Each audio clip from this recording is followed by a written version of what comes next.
Hello my friends from Playland Park in Rye, New York. This one's kind of close to me, so I'm surprised I've never made my way out here, especially, you know, when I was a kid or something. But this park has been here a long time, probably from the late 20s, if I'm remembering right. Behind me here is, I believe, the Dragon Coaster. This park definitely has a really cool little vintage vibe. I really like how they seem to have maintained it. It's very beautiful, as you can see from all this here. And it's right next to this beach here. This is a cool area. Anyway, I invite you to come along. Let's check out this park. We're expecting some pretty bad weather in a few hours. There's 5 coasters here that I can hopefully get on. Let's see what happens. Before I head over to that first coaster, the Dragon Coaster, I just wanted to give you a little view here. I think a lot of you guys were complaining I don't give you a good enough sense of the space we're occupying. So here's just one view of many. Turning this around, you'll see where I shot my opening shot. There is like a nice little theater type of performance area. And then right there we have a coaster that I believe dates from the 1920s. This is a cool little entrance area. Oh my gosh, it just roared. And they have these, there's actually smoke coming out from their noses, from their snouts. That's so cool. Let's check this out. It does say it was built in 1928. And just as I'm about to get on there, I have spotted a mascot. That is Coaster the Dragon. I guess because of this Dragon Coaster here. I'm gonna go see if I can get a quick little selfie or something with them. So I'm actually walking here with Coaster. We're heading over to a surf party, a beach party. What is it? A surf party. A surf party. Are you gonna dance? Yes. Oh wow, I don't even know what kind of moves a dragon has. Oh man, I cannot wait for this. Let's see what kind of moves a dragon has here. It's got a nice little sway. Oh, he's air surfing, if that's a thing.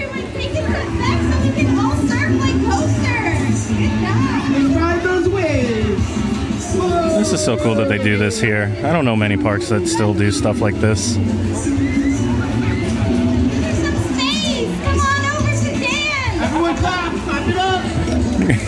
The kids are just like all up in it, like underwear he can't see that well. So while that surf party is happening, I wanted to check out Kiddyland while I'm here and do a nice little 360 here. That is a lot of fun little rides that go in circles. What is this though? Is that another coaster? Oh, it is the Kiddy Coaster. It goes right above here. That's cool. Then in the back, oh gosh, I see one of those Zamperla coasters. Those are not the most comfortable, those like little flying ones. And then a nice little Ferris wheel. How cool. And they're still having their surf party.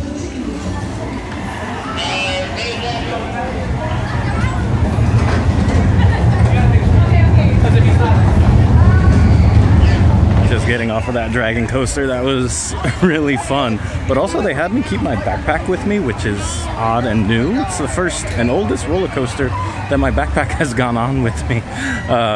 Trying to think, the backpack's been on me in like Disney rides, but never like actual wooden roller coaster like that. Super cool. I don't know if I can find a place to get a shot of it, but the tunnel was actually a dragon. So like you went into the dragon's mouth and then you came out of the dragon's tail. I don't know I don't want to say that you get pooped out by the dragon, but I already said it, so I can't take it back. To my left, I was trying to get a shot of the dragon mouth over here, but I'm in front of the Crazy Mouse, which unfortunately appears to be closed. But yeah, over here, that is the mouth of the dragon that you enter. I'm here in front of Zombie Castle, which looks like a classic dark ride. I think we might have to we're gonna wait a little bit for that Crazy Mouse to open, so I'm gonna go ahead and get on this one. So that was surprisingly intense. Whoa. I'm not sensitive to light and strobe effects, but wow, there was a lot in there. Tons of jump scares. I felt like I was in a room of Jack in the Boxes and they were just popping out at me all over. The only reprieve I had from all those jump scares was one set of dancing skeletons that were having a great time, apparently. But yeah, intense. Intense is the word I'll use for it.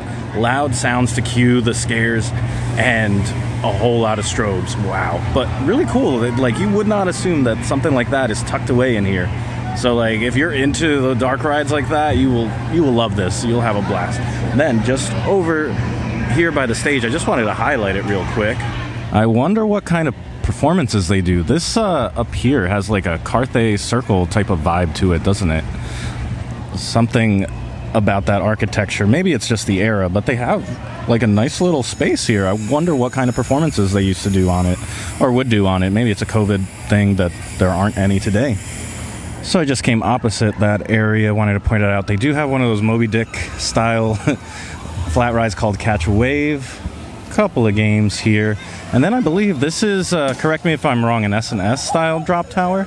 Tucked away here next to this double shot appears to be another dark ride called the Flying Witch. Look at this facade. Wow. I wonder how long this one's been here. Looks really cool. Alright, I don't know why I do these things to myself. This stuff is the worst. It's so like just like a bunch of like tension and anxiety all rolled into like a 2-minute experience. Oh my gosh. There was strobe effects and there was some weird stuff I didn't fully process because the lights would come on, the scare would happen, and then the lights would immediately come off. So you look and your brain barely figures out what's happening. The one interesting thing was that they had stuff actually happening above you, which was unique to this dark ride versus most of the dark rides that I've ridden. But in general, it was just certain figures lit up for a scare, and then that was it. The effect was over. So not really too big on like scenery and stuff like that, like some of the other ones that I've been on, like the Haunted Mansion and that Manor or whatever it was called over at Kennywood.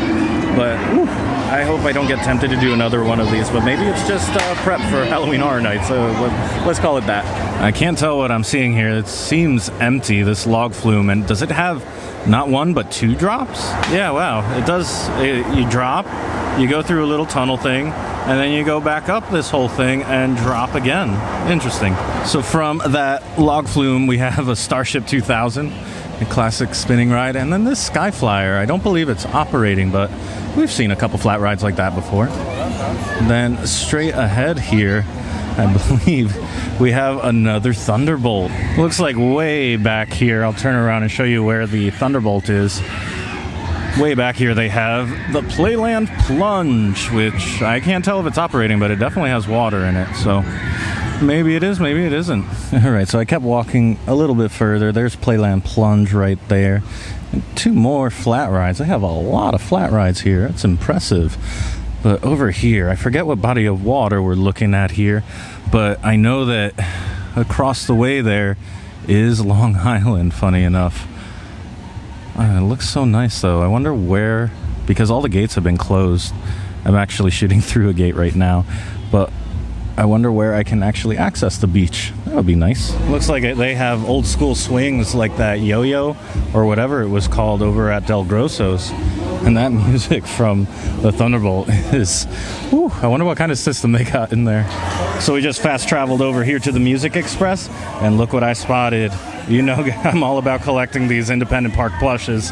It just adds a lot of character of all the places you've been, so it's been a fun collection to build on, and Coaster is definitely coming home with me. Now we're here over at the Carousel, which I'm definitely going to learn a little bit more about in a second. But the Super Flight, I'm hoping I can get on this. This is, this is usually a rough one from what I remember. So I made a huge mistake, guys. This is not a carousel. I turned around and was like, wait, what? There's a carousel over there. But there's a, oh, wait a minute. This is one of those derby racing cars, or derby racing rides, just like the one I saw over at Cedar Point. And apparently, there's only 2 of them in existence. I'll throw up a quick clip of it right now.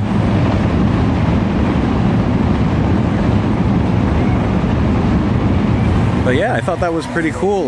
You go almost 25 miles per hour on that, and there's not really anything holding you on there. It's pretty wild that that's still, like, it costs a lot of money to keep it as much as well-maintained as it is, because this was in the park originally. It's one of the few rides that have been here since the park opened in 1928. But behind me is the carousel. We're going to slowly make our way over there, but I want to investigate a little bit more about this kiddie coaster that has been there almost since the park opened. So it doesn't look like the kiddie coaster is operating right now, but it certainly has been here a long time. From what I was able to find out, it's been here since 1928. Looks like they have their very own Ace roller coaster landmark type of a plaque here. So does it have an official date of when it opened? So it looks like construction was completed in December 1927, and it opened on May 26, 1928. And it goes all the way around this one section of the kiddie park. That's so cool, especially with the lights along the side here. Just in case you were wondering what the trains look like, they remind me a lot of Thunderbolt from Kennywood, but I could not get an ID on the manufacturer of this particular style train. So I've just walked past the kiddie area and I'm now towards the main entrance, and I spotted this sign, which apparently they're trying to do a total reconstruction of the main entrance here. That is amazing, and it's a whole like municipality funded thing, which, man, they take a lot of pride in what they're doing here, and I am all about it. So this apparently is the main entrance here, where a simple welcome shrubbery is right here. How cool is that? I didn't realize this is the view you were supposed to get.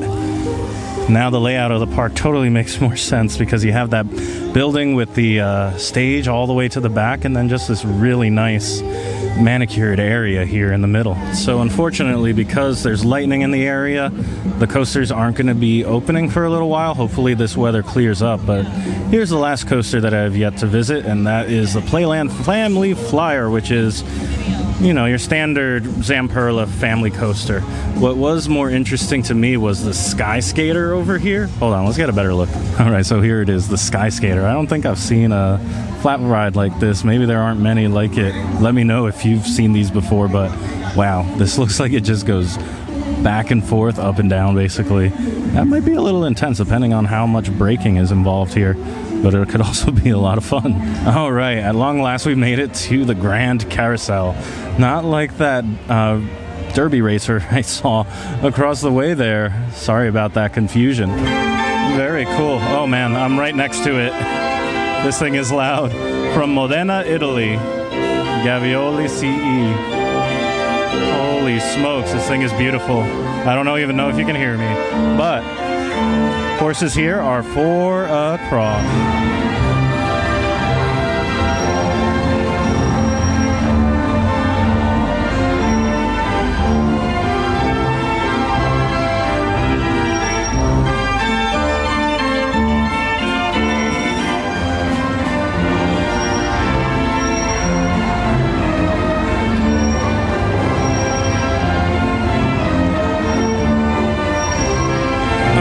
You guys can hear me over the music, but so this is a 4 across. I don't know if you guys caught that 4 across horse carousel. It's 106 years old, apparently, by Marcus and Carmel, which I think might be the same horse carver and manufacturer of that racing derby racer that's over across the other side.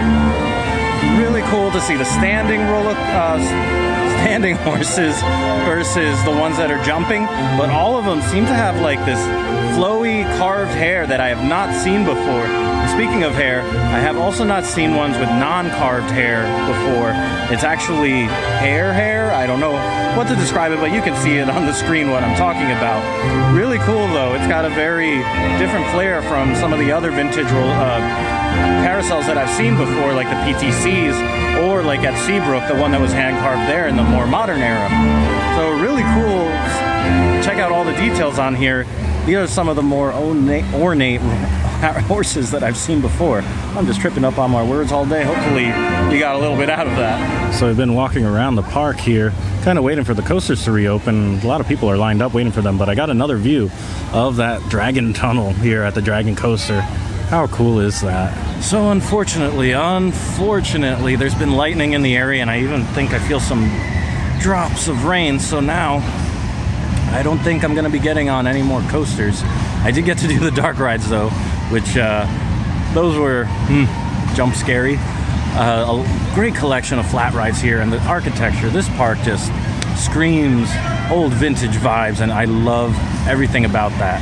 I do wish they had a nicer lineup of coasters, because the Zamperlas are all right for, you know, what this is, a family park. But the Dragon Coaster was a lot of fun. I can now say that I've been through a dragon tunnel. I've been eaten and pooped out by a dragon, which is a lot of fun. Glad I went on the Derby Racer. The Grand Carousel was phenomenal. That is an excellent kiddie coaster that I cannot ride, which is okay. But then the rest of it is mainly the Zamperla coasters. That kind of rounds up the lineup. which I guess at some point in my adventures I'll have to make a return trip, but I won't mind that at all. And then the highlight of the day was definitely meeting Coaster the Dragon, or Coaster Dragon. I don't know if they just flip-flopped the name of the Dragon Coaster, but it was really nice meeting you and hanging out at the surf party. But anyway, guys, all that being said, thank you so much for watching. I'll see you next time, and I hope you go make your own adventure. Bye.